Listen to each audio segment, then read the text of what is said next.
rysování 20 minut, tyto základní řezy 15 minut.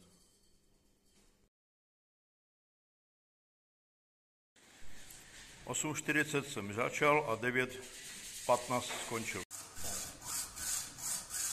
Správný pracovní postoj, řežu podle rysování 30 až 60 krát za minutu. Dopředu tlačím, nadlehčím. A kontroluji pilot disk, aby je podle toho, co potřebuju.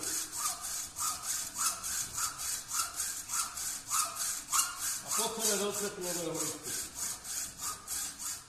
Podívám se, jestli to mám dobře, ještě mi chybí 2 mm.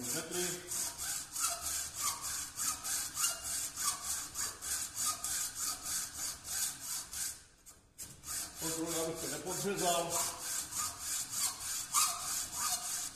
Hotovo. Celkový čas řezání 50 minut. Čistý čas.